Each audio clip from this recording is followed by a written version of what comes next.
Sana po ako nagaling po. Tulunganin po. Ilang buwan na yan, Unton, na lumalaki? 5 na po. 5 ka bulan? 5. Anong nararamdaman mo sa iyong tiyan? Magkakirot po ay. Lumalaki na nga ang tiyan ni Unton, oh. Parang buntis pero hindi naman buntis. Matigas, ano? Matigas.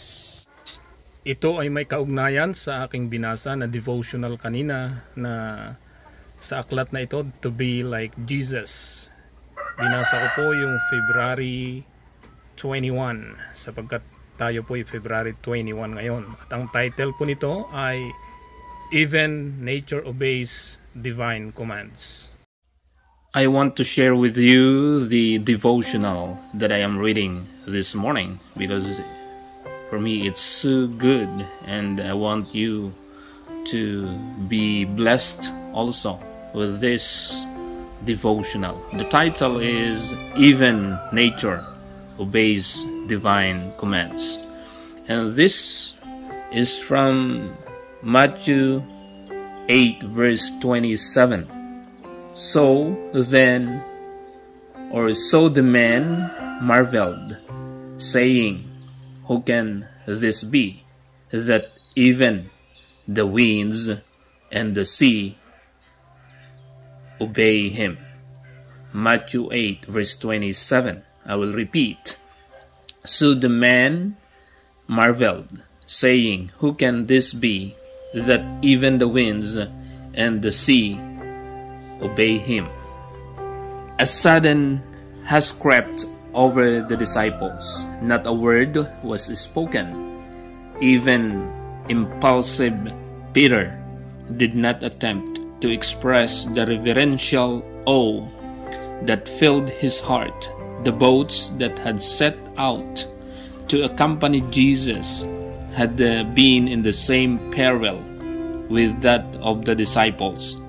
Fear and finally despair had seized their occupants, but the command of Jesus brought quiet, but a moment before all was tumult. All fear was allayed, for the danger was over. The fury of the storm had driven the boats into close proximity, and all on board beheld the miracle of Jesus. In the hush that followed the stilling of the tempest, they whispered among themselves, What manner of man is this, that even the wind and the sea obey him? Never was this impressive scene forgotten by those who witness it. Mga kasabwat, kung inyong napapansin, napakaganda ng mensahe ngayong umaga. Even ang mga nature ay sumusunod sa Panginoon katulad ng dagat na kanilang pinaglautan na nagkaroon ng masamang panahon at nagkaroon ng bagyo. Pero dahil sa ang Panginoon ay makapangyarihan, pinatigil niya ang bagyo. Ganon din sa ating mga buhay. Huwag tayong matakot kung ano man yung pinagdaraanan natin, sapagkat kahit anong bagyo yan, kontrol yan ng Panginoon, at sa tamang panahon ay patitigilin yan ng Panginoon para sa ikabubuti natin. Ano man yung mga pagsubok na pinagdaraanan natin, titigil yan at magiging maganda rin ang takbo ng buhay natin.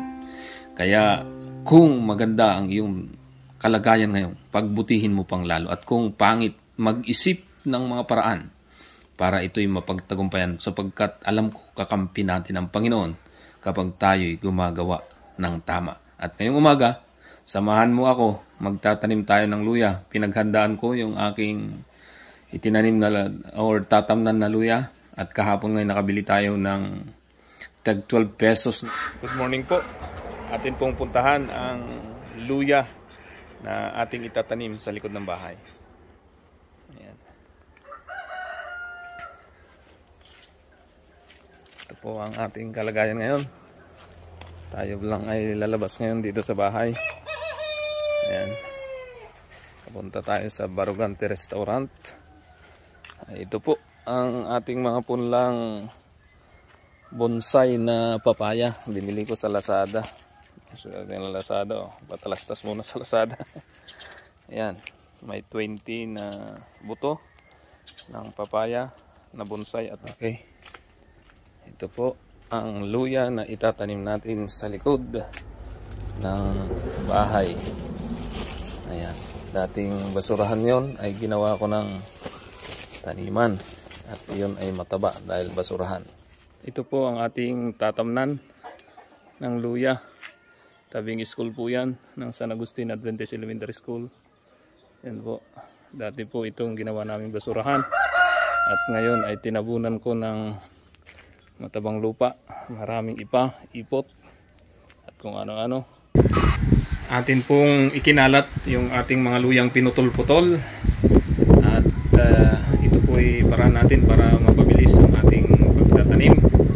Ako ay naniniwala mabilis lang itong maglaki dahil buhagan ng lupa, malambot at madaling makakalat ang mga laman nito. At pagkatapos nating maikalat, atin po itong ibinaon. Yan, napakadali lang ibaon kasi malambot nga ang lupa at nakaka-enjoy itong gawin. Nakakalibang, nakaka-exercise na, masaya pa at walang ka-stress. Kaya ang nature talaga ay nakakatanggal ng problema. Walang kaproblema kapag nasa nature ka at habang ito'y lalaki, ako'y naniniwala magbibigay ng kaligayahan ito sa atin. Pagkatapos nating maibaon ay atin po itong diniligan para mabilis na magtubo at ito'y maging malusog din. Ang maganda sa luya ay maliit lamang ang puhunan. Okay, ito po ang ating mga pato.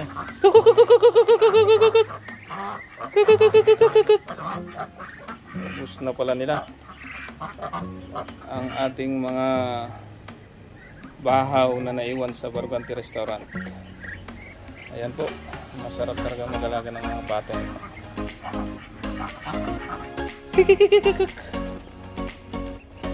Nagsiksiga na doon. Takot sa kamera. Ako kaya mamangan. At sa umaga ring ito ay tayo po'y dinalaw ng ating dating estudyante, si Onton. At di ko alam na siya pala ay may malaking problema sa ngayon. Akala ko yung daan nila dati na magpa-check up sa Mamburao Provincial Hospital ay simple lang. Yun pala ay grabe na ito. Malaki na ang kanyang tiyan. Pero hindi ko mabanaag sa kanya ang kalungkutan. Nakaka-inspire, nakaka-challenge na problemado na siya dahil sa kalusugan pero nakangiti pa rin at hindi mababanaag na siya ay nalulungkot. Mayroon pag-asa sa kanya. Sana ganun din tayo na mga nanonood.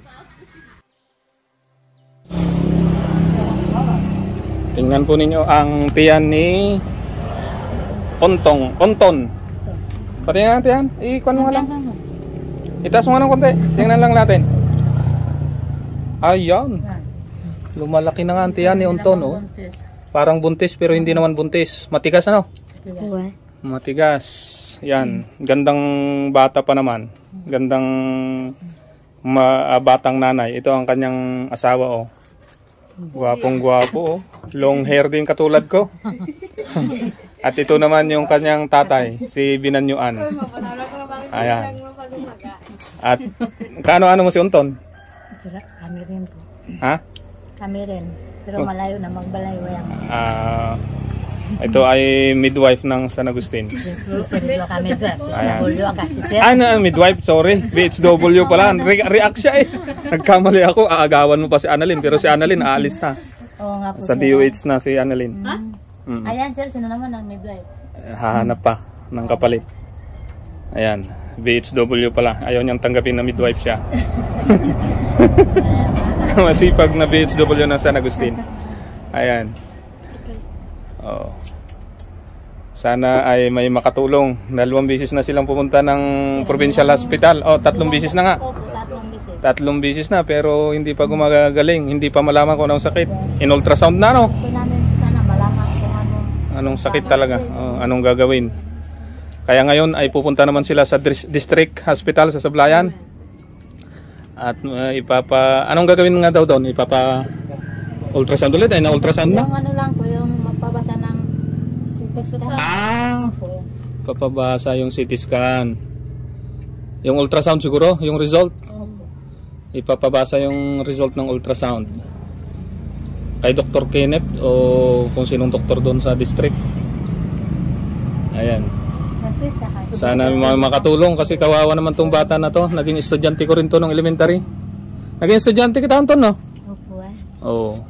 Yan. Oh, kagandang bata nito. Matalino to eh. Matalinong bata to eh. Mabait.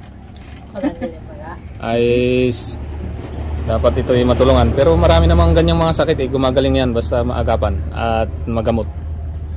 Buti lang at kayo'y masipag magpagamot. Sana ay may makatulong sa mga manonood nito. Ayan. Maraming salamat na po agad sa pagtulong nyo. Manawagan ka nga, Unton, ng iyong paghingi ng tulong. Sana po ako nagaling po. Tulunganin po. Oh, tiyan mo, ang gandang umiti. Kabait na bata. Sana may tumulong. Huwag nang hintayin na mapalaki ng katulad yung napapanood natin sa Jessica Soho. Yung KMJS na ang lalaki ng tiyan bago tutulungan. Sana ngayon ay may tutulong na po bago pa lumaki ang tiyan ni Unton. Ilang buwan na yan, Unton, na lumalaki? 5 na po. 5 ka bulan. 5. Siya, hindi naman po. Anong nararamdaman mo sa iyong tiyan? Magakirot po eh. Kasama kami tagya. Lagi-laging kumikirot? Opo, may bukol po sa gilid banda po. Sana may tumulong sa'yo. Yung may kaya-kaya, lalo ng mga doktor at iba pang may mga pera ay pwede kang matulungan. Nakain na, marabing. Maraming salamat po agad sa mga tutulong kay Unton. Maraming salamat po. Mabait na bata ito. Ito na naman ang parawakan na ating hinuli sa ating bukid, mga alaga nating manok sa bukid at ating pang tinola ngayong araw na ito. Fresh na fresh at siguradong natural at masarap ang karne nito. Time check 9:25. Tapos lang nating magdilig. Kanina nagtanim tayo ng luya, naghuli tayo ng manok sa bukid at pangkatay sa barbante. Ayan, ito na po yung papaya. February 21, February 20 nung ating itong itanim. Kagabi po yun. At ngayon ay February 21. Ayan.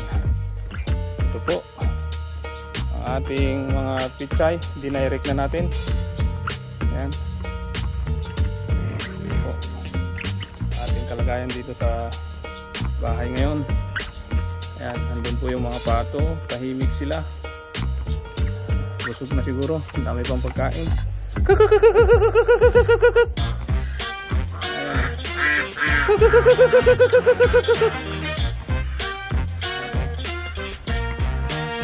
Tingnan natin dito. Ayan, kasarap tingnan kapag may alaga kang mga hayop, mga halaman. Oo. Ito naman ang ating mga garden, mga ornamental plant. Mamaya po ito ay pipilitan nating matamnan ng luya itong mga bakanting low pan ito para may tutubong mga luya. Double purpose habang tayo nagdidilig. Ayan. Okay. Okay. May bulaklak. Ayan. Ito naman ang gandang halaman. Parang Christmas tree. Ganda. Ayan. Okay. Sarap tingnan ng palibot ng ating bahay. Ito po. Dito po ay may tanim na tayong mga luya dito. Hindi ito lumalabas. At ito naman po ang ating mga okra. Ayan. Alam ko February 14 itong mga ito. Okra na ito. Yung aking itinanim mismo. At ganyan na sila kalalaki. Ito naman ang ating mga punlang patola at kalabasa at pipino ito. Ayan. Magandang tingnan. Ang lalaki na. Pwede nang i-transplant yung mga to. Yung iba wala pang tubo. Bakit kaya? Sabagay, isa-isa lang kasi nilagay ko dyan. Ito yung pichay. Kunti lang ang tubo. Hindi ko alam kung bakit. Siguro yung tabunan ng lupa, pero nandiyan naman. Tingnan natin. Ito sili. Yun, may tumubo na rin pa kunti-kunti. Kamatis. Sana nagtubuhan. Sili, kamatis, talong. Itong mga ito. Ang banda rito. Sili, kamatis, talong. Sana magtubo. Pichay. Ayan. Ito. Pichay din yan. Pichay. Ito naman ay ampalaya. Ayan. Ampalaya at kung hindi ito pipino, kalabasa to. Titingnan natin pag yan ay lumaki. Hindi ko na i-record eh. Dito naman ang ating mga garden. Ayan. Oh. May iba-ibang halaman. May tumubong kalabasa doon. Ayan, sitaw. May petchay. Para hindi sayang ating pagdidilig ay dinamihan ko ang mga tanim dito. Ayan, para minsanan. Dito naman tayo sa kabila. Ito ang alam ko, February 13. Itong mga sitaw na ito at okra. Pero tingnan nyo. Kung hindi ito February 13, February 14. Hindi ko na i-record. Sa susunod may mag-record tayo. Ayan, lalaki na ng mga sitaw. Ang ganda talaga ng ating pataba. Ayan. Parang medyo nalalanta ito. Siguro yung natusok ko nung ako'y nag-cultivate. Buti lang iisa. Pero ang tatangkad na ng ating mga sitaw. Kagandang tingnan. Ayan, pagkatapos magdilig, ayun sarap videohan ng mga alaga natin. I-record natin kung gaano na sila kalalaki. Ngayon ay February 21, February 14, 7 days. Pagkatanim ay ganito na kalalaki. Kabilis lumaki. Araw-araw yung laki ng itinatangkad ng ating mga sitaw. Dadako naman tayo dito sa gilid ng bahay. Ayan. Ito na. Plano ko dito ay tamnan ko rin ng luya itong mga gilid-gilid nito. Ayan. Itong bangkulong na ito ay konti lang pakinabang nito sa akin sapagkat kabigat. Hindi ko nagustuhan ang gawa, pero nandyan na yan. Tingnan natin kung anong magagawa natin yan, kung paano natin mapapakinabangan. At ito po, ang ganda ng bulaklak nito. Ewan kung anong halaman to. Ano nga bang halaman ito? Ayan. Ito ay aking pinutol para parang bonsai. Yun, may bulaklak na Okay. Ayan. At dito naman po yung dati nating manukan. Titingnan natin, paplanuhin natin kung anong maganda dito. Ayan, tabi po ito ng classroom ng school ng aking anak. Ayan, ito po, bahagi na ito ay titingnan natin kung paano natin ito pagagandahin. May mga buho, kahoy. Gagamitin natin yan sa paggagartin. Kung ano man yung nandito sa atin ay i-maximize natin.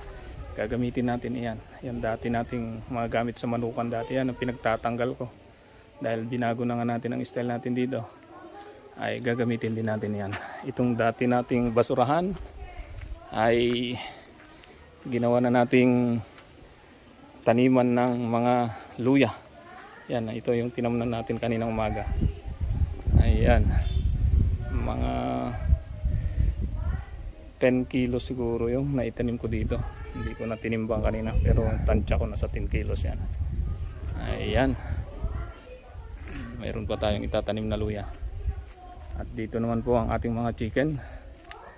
Ayan. Okay. Kagandang tingnan. Ito po yung ating bakuran na ating dinedevelop. At ito naman po yung likod ng ating bahay.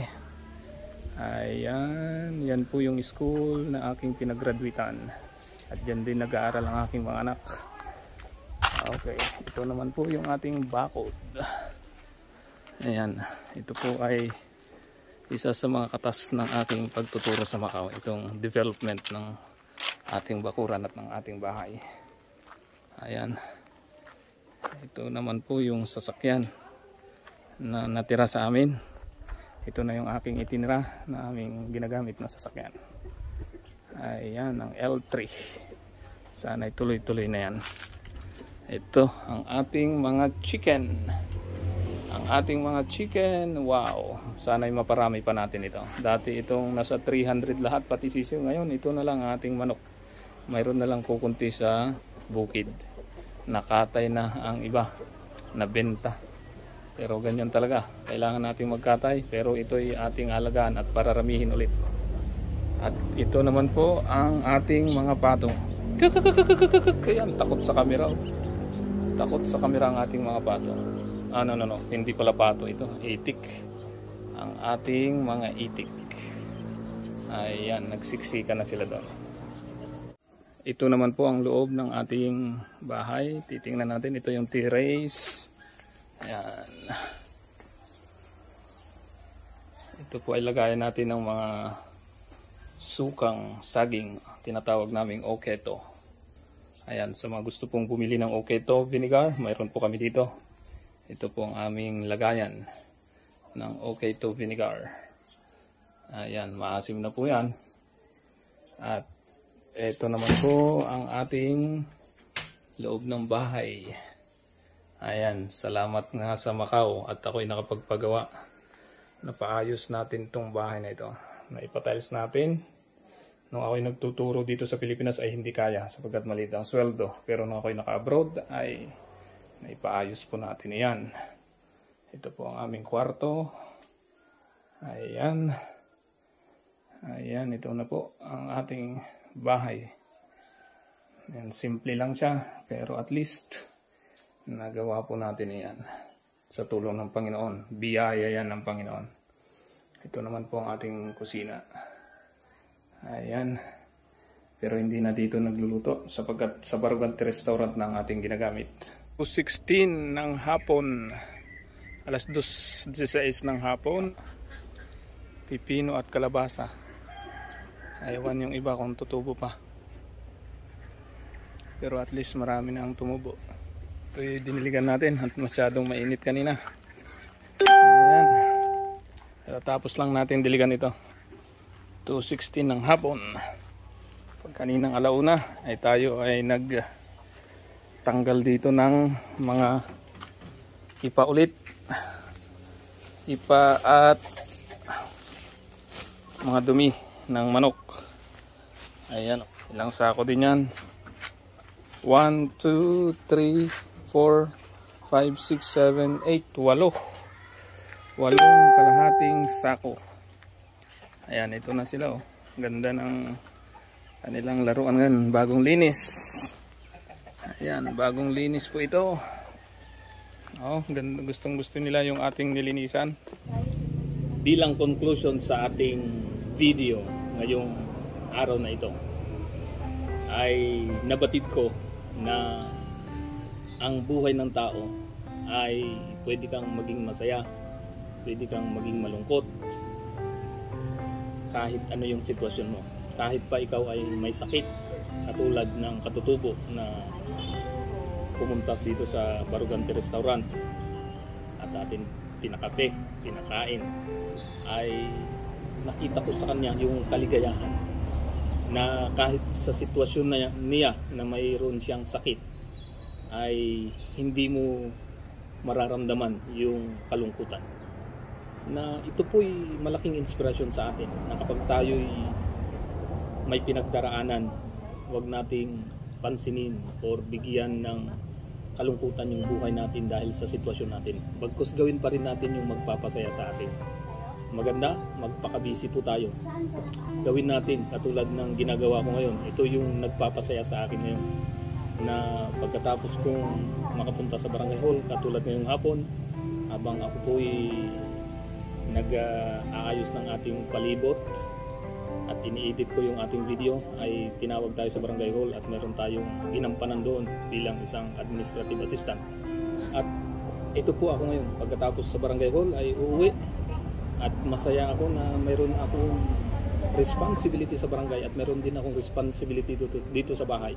At bilang isang content creator na bago, ako'y nagpapasalamat din at masaya ako na may mga na-inspire sa ating mga video. Kaya nakikita ko yung purpose ng aking buhay na napakasaya kung paano ang Panginoon ay hawak niya yung nature sang-ayon sa ating devotional kaninang umaga. Hawak niya rin ang buhay ko. At yung purpose ng buhay ko ay siya ang nagdidikta kung anong mangyari, pero ako ang nagdidesisyon kung ano ang gusto kong gawin. Kaya magandang manalig tayo sa Panginoon, magtiwala sa Kanya kung ano ang gusto niya sa atin, at tiyak magiging maganda ang takbo ng ating buhay. Maging productive tayo at magiging mas masaya kung tayo ay nakasandig sa ating Panginoon. Maraming salamat po sa inyong panonood. Bye-bye!